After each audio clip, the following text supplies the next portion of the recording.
beautiful soul, and welcome. This is Rochelle with the Healing Rose, and today I'm just going to do a little flip through and review of this deck. So it's the Lover's Path Tarot by Kris Waldherr, put out by US Game Systems, which I mean is very well known for all the tarot. So mine is the box set, which is still available. It's a classic deck that's been around for a while.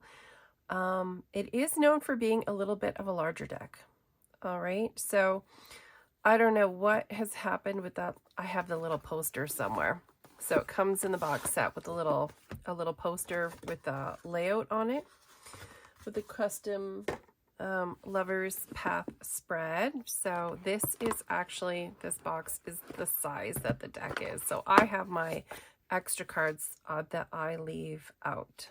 So this is the same author, an artist who has done the Goddess Tarot as well.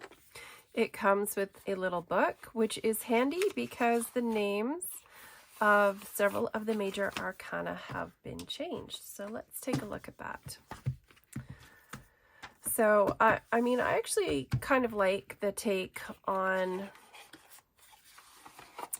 the tarot that they've done with this. Okay. Why is it stuck? There we go.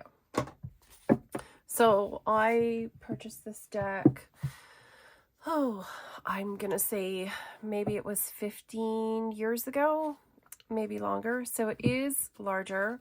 These are the backs. The backs are absolute, like, it's a gorgeous deck. I really wish, with how much border work is on this, that they had made it smaller somehow. It's just so big. Let me grab a regular size tarot. Where are they? Okay, well, here's my shadowscapes. So this is the size of a regular tarot card versus the size of these ones. So it is considerably bigger. Let's look at, all right, so what do I have? I'm just grabbing cards I actually have out here. So this is the Isis Oracle. It's a little bit smaller than that. This to me is very close to the Hay House size, which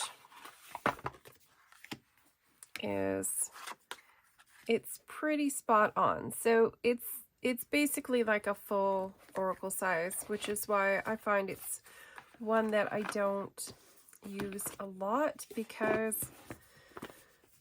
just for me, I find that it's one of those things where your hands have a hard time when it's this many cards.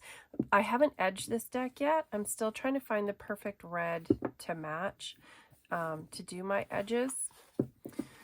And it's not a deck that I use a lot, so it is in really, really good condition. The box is a little bit beat up because it's traveled with me for years, but all right, so let's get going. Let's see. They are bigger cards, but I think I'm going to take you in just a little bit here so we can see them a little better.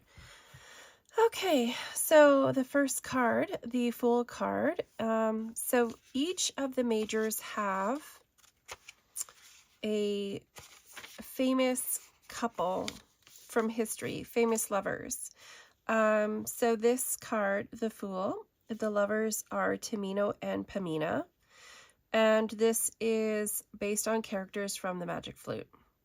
So then in the book itself, I'll show you, it gives you a little write-up about, just a little bit about something about where the story comes from. And then it will give you the meanings for it, but it also gives you keywords. So, I mean, the Fool is still the Fool, right? In this deck, we have innocence. And then Merlin and Vivian for magic, as opposed to the Magician. We have wisdom. And we have Shahrazad and Shahryar.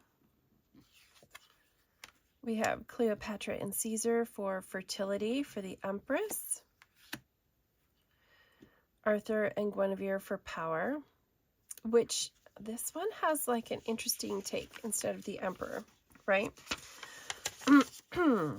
So we have in here, it says in the book, so it's about leadership, responsibility, and authority. And it says the legend of King Arthur and Queen Guinevere appears in various forms in British, Breton, Celtic, and Roman history and folklore.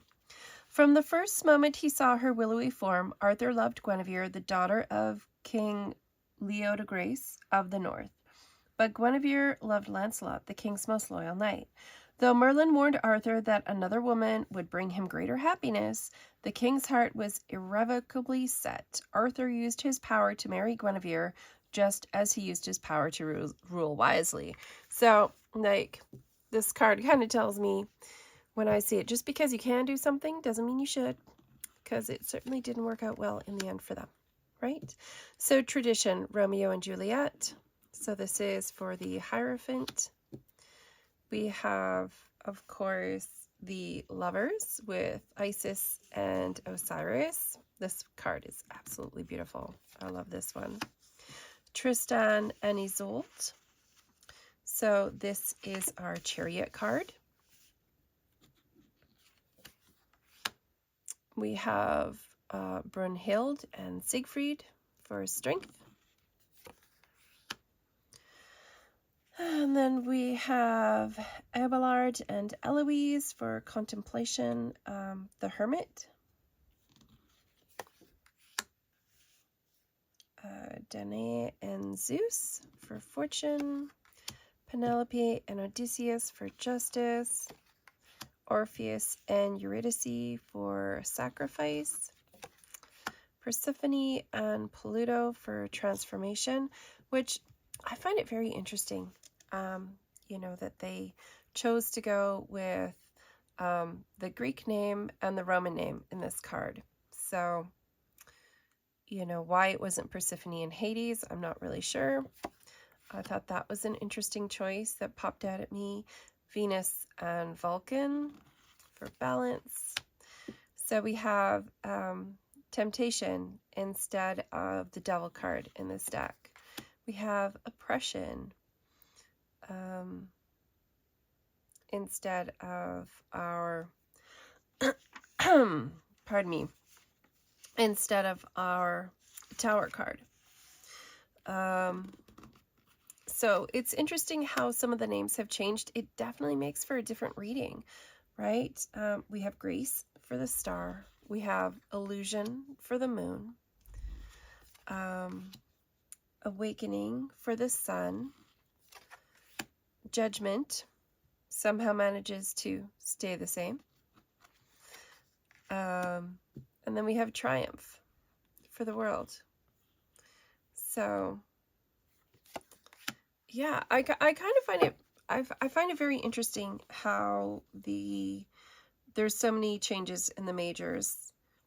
It definitely, you know, takes a little bit of practice then to read with this deck, but it is beautiful.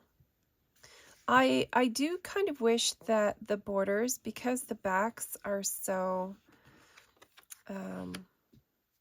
so vibrant, that there had been more of that bold red brought into the deck itself. Okay, so we have staves for wands. And this is, you know, very Rider-Waite inspired. So the images are very clear, that even if you're not, you know, super familiar with name changes, this is a very lovely, I love this, with all the birds. And one of the things I actually do like is how some of the birds just appear to be sitting on the branches, right? So there's always that kind of energy of, like, you know, the staves being thrown through the air, the wands being thrown through the air, and that movement energy. But it's interesting to me with all the little birds in that card.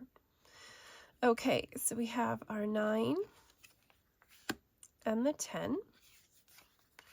Then, of course, we have changed the, as it were, the page knight are now princess and prince, which I feel like it changes the energy just a little bit.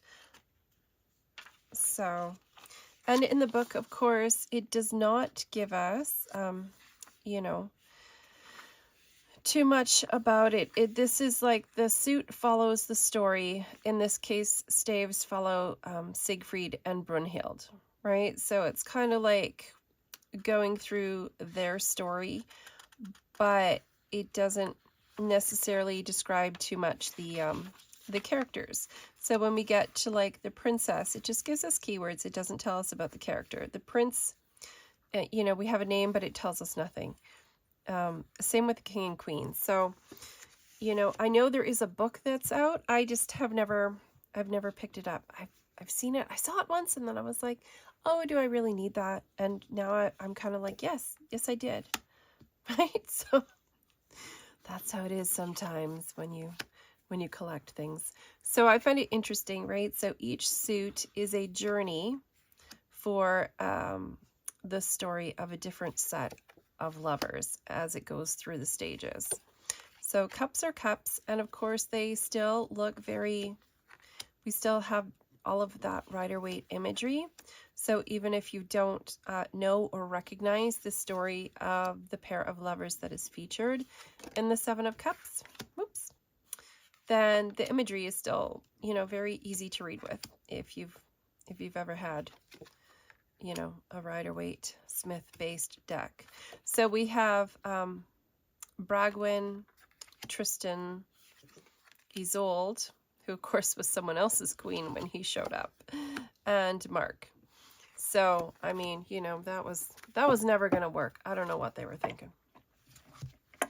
Okay, so now we have arrows instead of swords, which I quite like. And I like how all the arrows have like the hearts on the end. And we have this to me is probably the best suit for theme in the entire deck.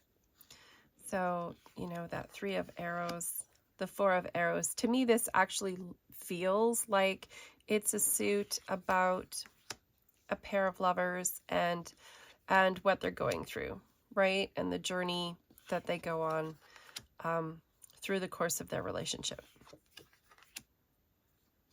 And it's just absolutely beautifully done. This suit is totally, to me, it's even though it still has that, you know, all that traditional imagery that we get, it actually really feels like it belongs in this deck. So I absolutely love that.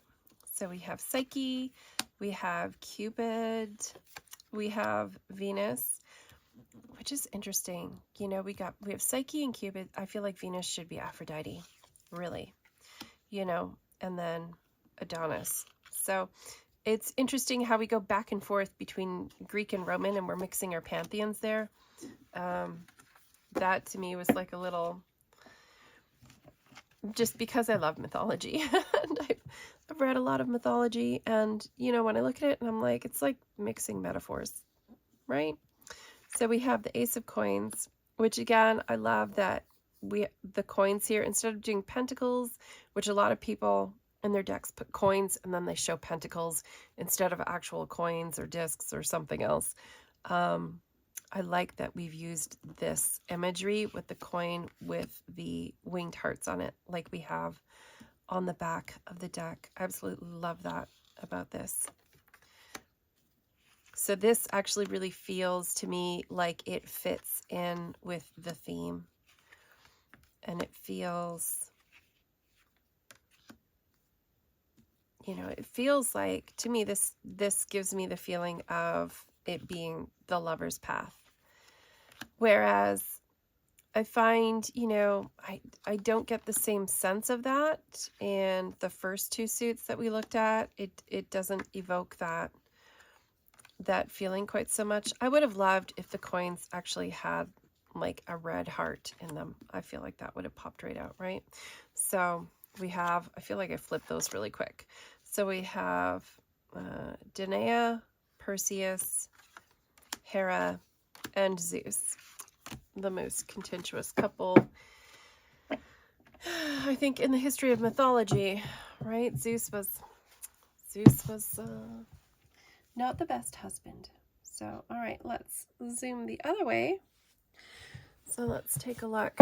So the cardstock, I mean, it's the really nice US Games cardstock where it's very solid. It's got a lot of bounce back to it. I mean, these cards have not held really any kind of a bend to them at all, and 90% of the time I am shuffling this way with them, just because they're so big that even though I can get my hands around them to shuffle them this way, it's really, really, really awkward, and I feel like I'm a lazy shuffler.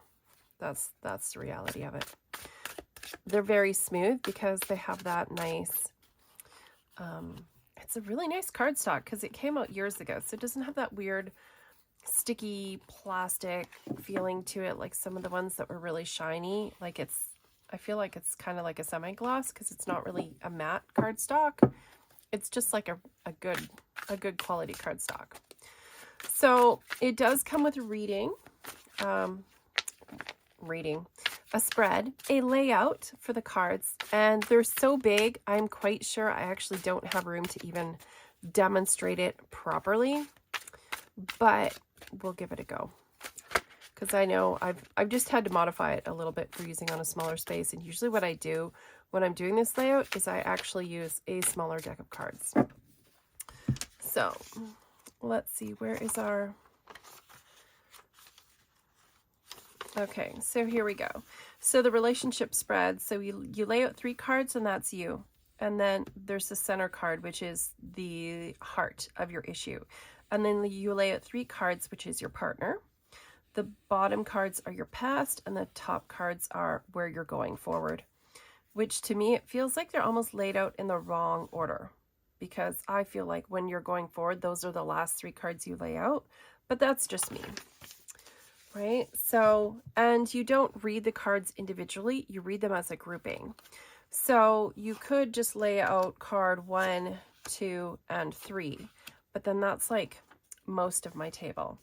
So I will go, okay, so these are these 3, and I might then stack them where I'm just looking at the titles, or sometimes I like to just put them out in a little fan. So, you know, this is me. So look, I'm in a great place, right? It's like, you know, oh, look at all those coins. And then you would go, there's your partner. So those 3 cards. But of course, there's the one in the middle, right? So I tend to do it like that. Now let's just give this a little bit better shuffle, because we don't have room to do the layout as the layout looks, but I'm just going to do them in little groupings, right? So we have 1, 2, and 3. So that's person 1. Here is the heart of the matter for them. So 5, 6, and 7 are over here. So this is where the partner or the other person in the relationship is at. Then we have our 3 cards for the future.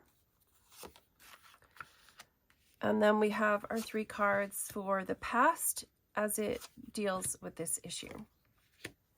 So then what we're doing is we're just going, okay, so, you know, the heart of the issue here is that there's been a lot of petty squabbles, right? So where are you at and where is your partner at? And then we're going to analyze the group of cards together, because it's not just like, you know, you're in this mind space. It's a connectivity between the two, right?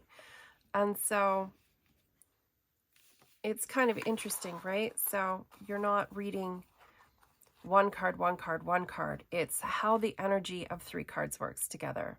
So it does come out quite interesting, I think, for the most part. And of course, these aren't very well shuffled, so we're just getting a lot of things in sequence, right? But it's like really looking at the past. Okay, so, you know, it looks like, you know, there's been a lot of conflict. So somebody's really kind of undecided if they want to stay where they are.